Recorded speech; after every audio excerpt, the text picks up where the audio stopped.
In Beggar's Banquet, Episode 9, the suspense increases as the plot approaches its tragic conclusion. Michael is attempting to exert authority because Nico's survival is uncertain and Donovan's surprise attack is still fresh in everyone's mind. As their dispute gets more personal, Francesca, who had been helpful up until this point, will start to turn against Michael. The title suggests that opposing agendas will come together, probably leading to a heated meeting or altercation between influential people. Allegiances will shift, betrayals will surface, and viewers will expect more intense psychological warfare. O'Hare's deceit is in danger of being discovered, and Harry's subtle inquiry might ultimately reveal hidden agendas. Instead of taking direct action, the emphasis will probably continue to be on psychological scheming.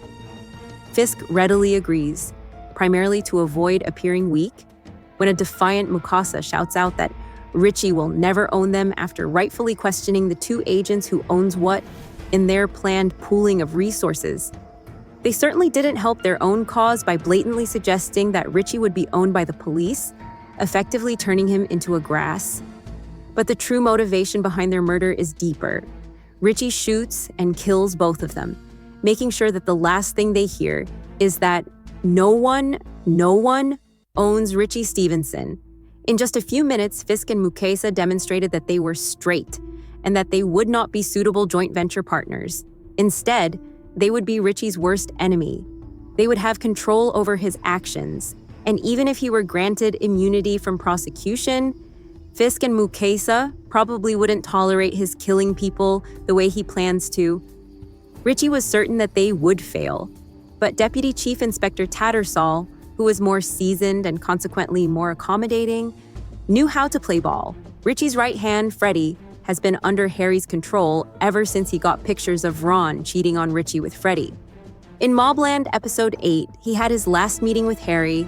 In order to get Freddie to join Harry and Kevin, Harry pretends that he and Kevin plan to take over the Harrigan crime empire and will kill Richie in the process.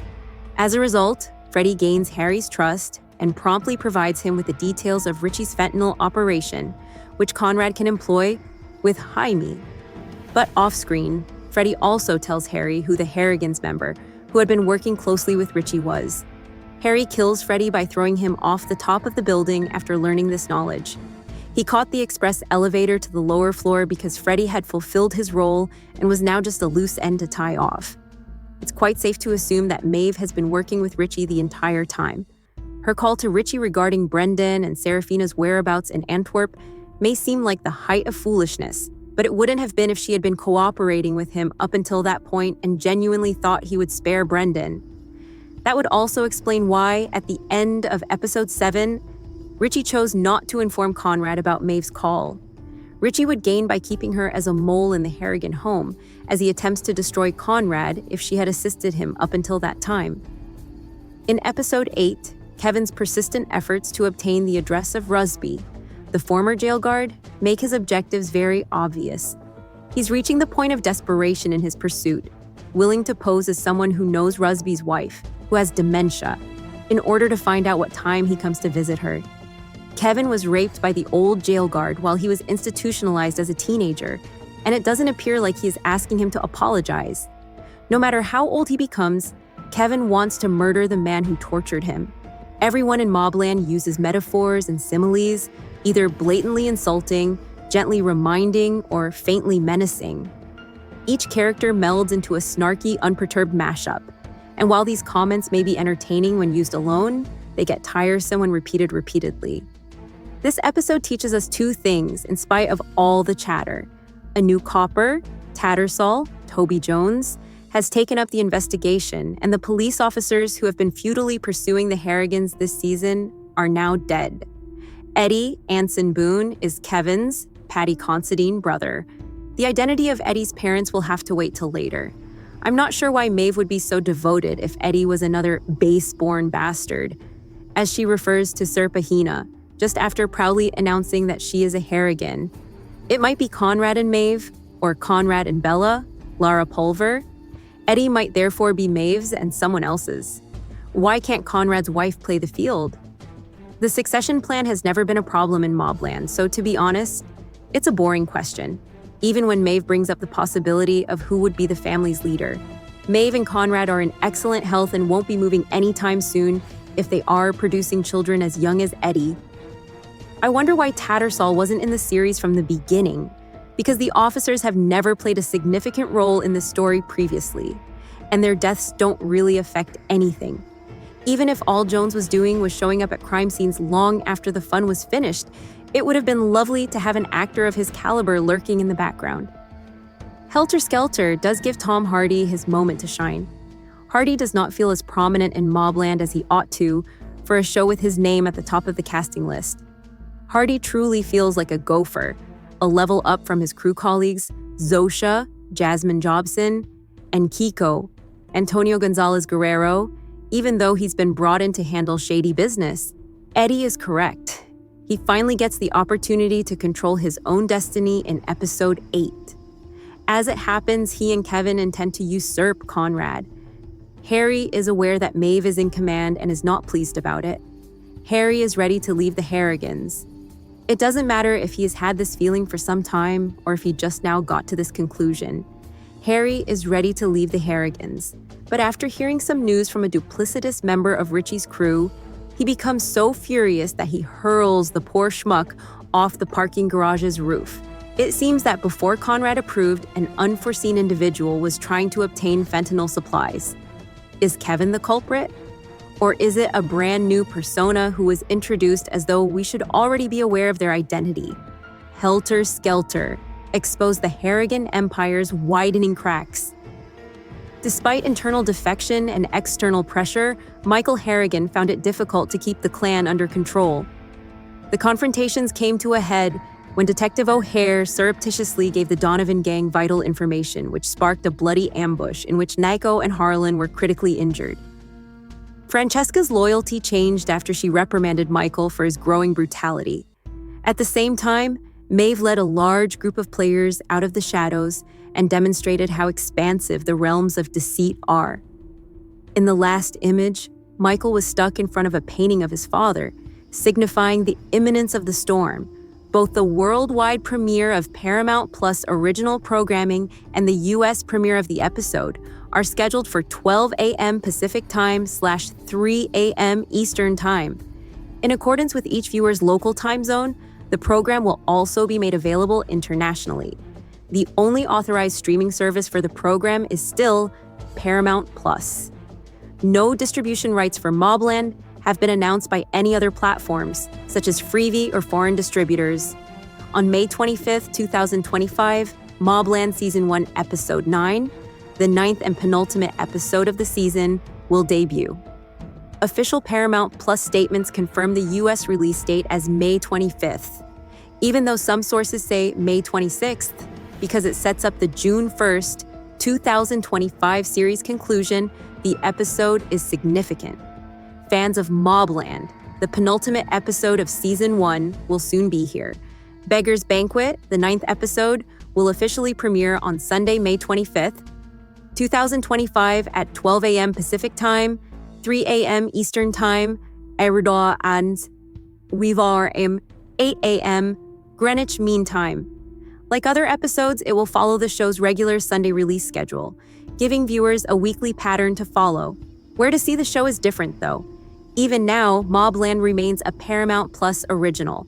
There has been no announcement of an Amazon Freevee or other platform release, and the exclusivity of the platform is confirmed by all official promotional images. The full season is also available for streaming on Paramount Plus for binge watchers who need to catch up or rewatch previous episodes. You can stream MobLand on Paramount Plus. Those in the US can subscribe to this exclusive original series for $7.99 a month, which includes limited advertisements. Without advertisements, that would rise to $12.99. This is also accessible on Paramount Plus through the Amazon Prime Video channel add-ons for those who are located abroad. Since MobLand's first season consists of 10 episodes, there is still one more episode still to go. As the rivalry and this war continue to escalate, our character's dangerous trip will likely continue. The most recent Guy Ritchie criminal thriller, MobLand, is an absolute blast. Deep in the heart of London, two rival families, the Stevensons and the Harrigans, engage in a death-defying struggle that has the potential to destroy lives and bring down empires. Harry da Souza, a streetwise fixer who works for Conrad Harrigan, is caught in the crossfire.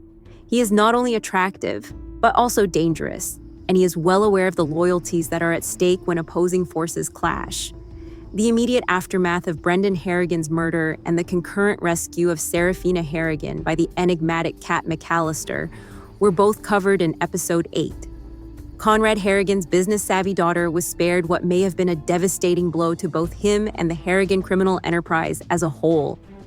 The surety of the Harrigans' future is called into question with each move and countermove made by Richie, Conrad, or Maeve. Given that Maeve is actively planning with Richie and Conrad appears to be becoming more unstable by the day, it is impossible to predict how long the Harrigans will remain a significant force in the London criminal underground. Furthermore, a remark Maeve made to her lone surviving son may indicate a future conflict that could permanently destroy the Harrigan family. Maeve tells Kevin that he or his brother will be the Harrigans' future, but Kevin corrects her by pointing out that Brendan is no longer alive. Her diabolical remark that she is referring to his other brother instantly infuriates Kevin, who then hurls a terrible word at his mother. Before he is interrupted by his son Eddie, who leaves his room with a happy bounce in his step, following his most recent visit with Gina, he nearly appears as like he could strike her. The way Kevin responds, it's obvious that he believes his mother is referring to Brendan, which suggests that Kevin doesn't think of the other brother very much, and most definitely not in the sense that he is a brother. His utter surprise and then indignation that she would even mention that somebody is telling, as it suggests that he was either unaware of their existence or found it offensive. Naturally, one of the main mysteries of the narrative going forward is who Kevin's other brother is. There are several reasons to think that Eddie Harrigan, Kevin's presumed son, is the other brother that Maeve mentions. Although it's an almost too obvious visual clue, Eddie interrupts Kevin as he starts to lose it over his mother. It wouldn't be unusual for MobLand, which doesn't usually deal with subtlety. The fact that Kevin and his kid have only argued throughout the series is more significant, though. Eddie has nothing but contempt for his father, and it appears that Kevin feels the same way. Although Eddie is very different from his more restrained and worried father due to his erratic and reckless behavior, Conrad is another individual whose personality Eddie shares. Bella, who is just around 20 years old, was one of the young ladies Conrad cheated on Maeve with before Kevin married her, as has already been made public. In order to effectively hide the infidelity, or at least the obvious proof of it, it would seem entirely reasonable that Conrad would have gotten her pregnant and then forced his son to wed Bella. It makes reasonable that they wouldn't have notified Eddie, even though Maeve is obviously aware. The fact that Maeve's reference to his other sibling was effectively a threat is one of the things that infuriated Kevin. She was hinting that Kevin's claim to the Harrigan throne was not assured, and that should he falter, there was a better alternative. Eddie is obviously Conrad and Maeve's pick for who makes decisions while they're not there, if he is, in fact, Conrad's son rather than Kevin's. Although not directly at her hands, Maeve's use of Eddie for her personal ends has truly done nothing except endanger his life. Conversely, Eddie's status as Conrad's son may provide a previously unobserved explanation for Maeve's behavior thus far. Maeve Harrigan, who is exceedingly proud, views Serafina as a living, breathing reminder of Conrad's adultery, which is why she despises her. To a far bigger extent, Eddie would be the same thing. The emphasis on keeping him around would undoubtedly support Maeve's desire to destroy Conrad's empire. She is motivated by retaliation for Conrad's decades of derogatory remarks rather than by sound business judgment.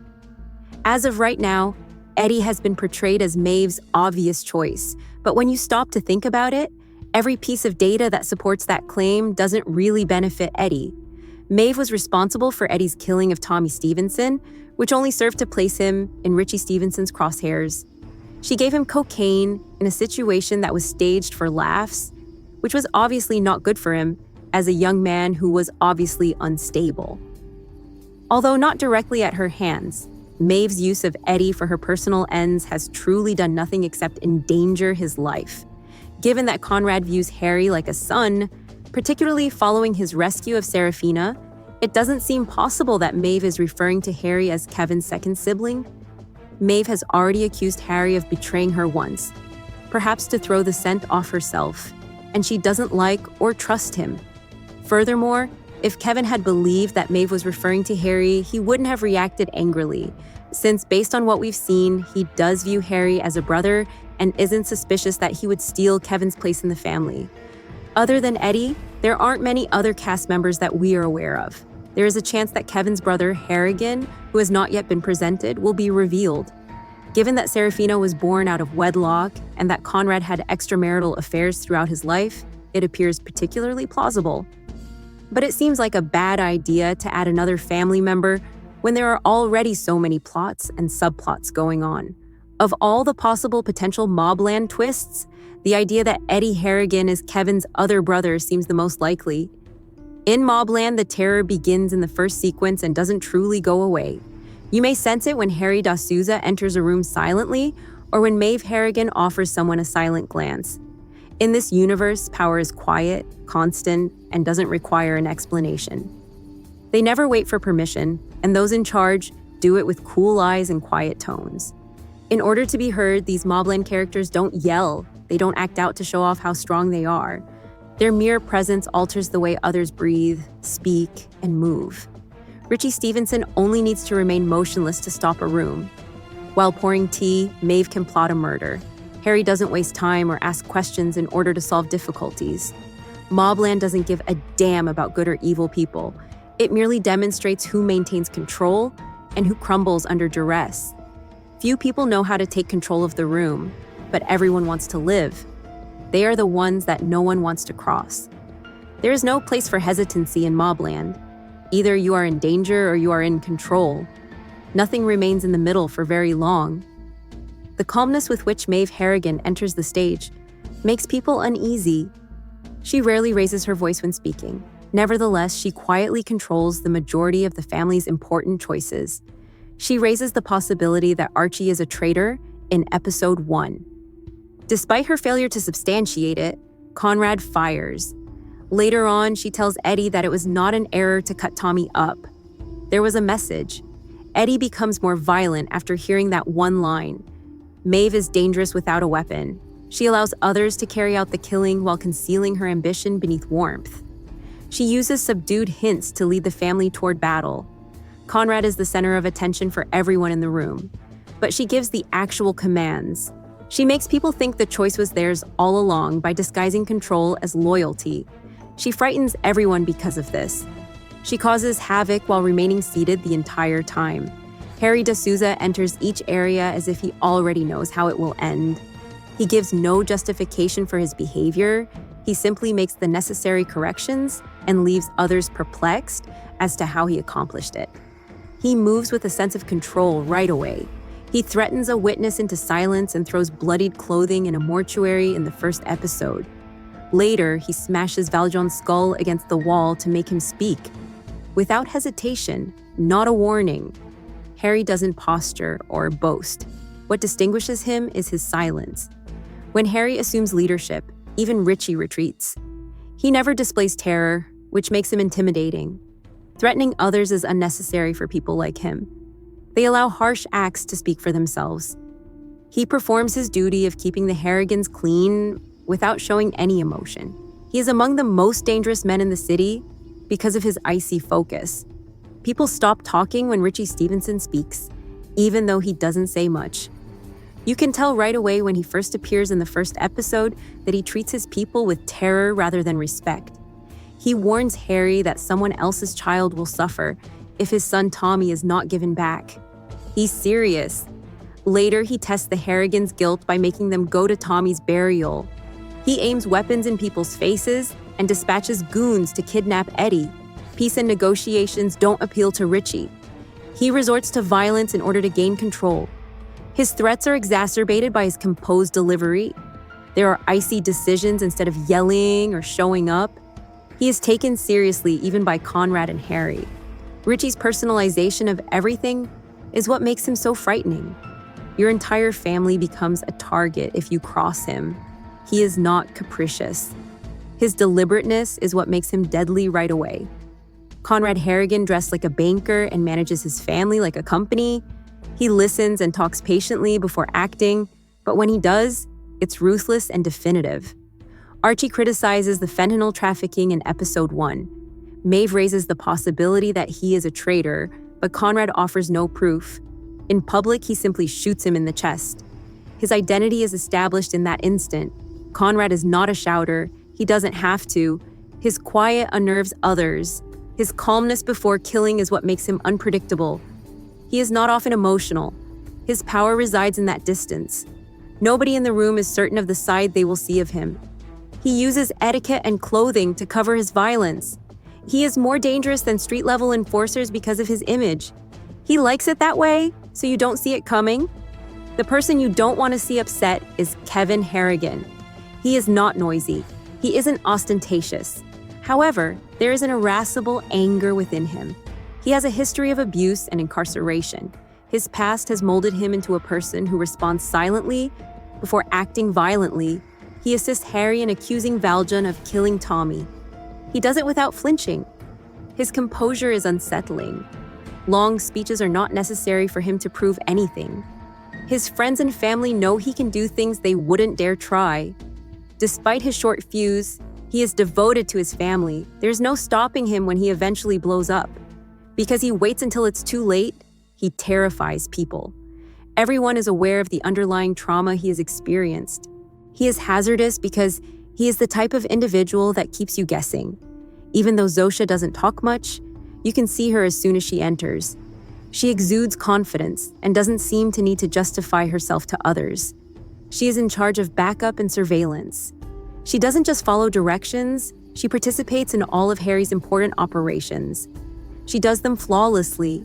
She is following a hit squad in one scene. She is loading firearms for a funeral in another. She's always prepared. With just a few episodes left until the grand conclusion, MobLand, which airs on Paramount+, has been throwing up a number of startling turns in its mobster story. Harry da Souza, a shadowy outlaw working for the Harrigan family, is portrayed by British actor Tom Hardy. He and his family are constantly in danger as he attempts to control the growing conflict between the Irish mobsters and their enemies, the Stevensons. The 47-year-old, who is also known for his role in the Venom franchise, has become the show's most notable star. When he joined the MobLand cast, he was wrapping up work on the third Venom movie. He co-wrote and produced the movies, which are a spin-off of Marvel's Spider-Man, in addition to serving as its star. He said in an interview with Esquire that he wanted to be a part of anything in a similar solar system. He said, still a studio production, still a big vessel, but it's different muscles. Some are older muscles that I'm warming up again, like villains and criminals. I needed to go somewhere, to move forward. I needed to draw a line because otherwise I'd be looking back going, Sony, will you have me back? Reignite the flames. That's a desperate place to be as a human being. Tom's performance in Guy Ritchie's crime drama has won praise from both reviewers and viewers, with his portrayal of Harry da Souza being praised as one of his best portrayals to date. In the series, Pierce Brosnan, who plays Harrigan patriarch Conrad, honored his co-star. He gushed over Tom Hardy's skill in an interview with Yahoo UK, saying, "Tom Hardy's brilliant. He has such an underplayed style, and he really brings you in. He has a voice, and he understands how to utilize it sensuously. He possesses both the intelligence and the heart and soul of an actor, as well as a highly keen and sophisticated mind.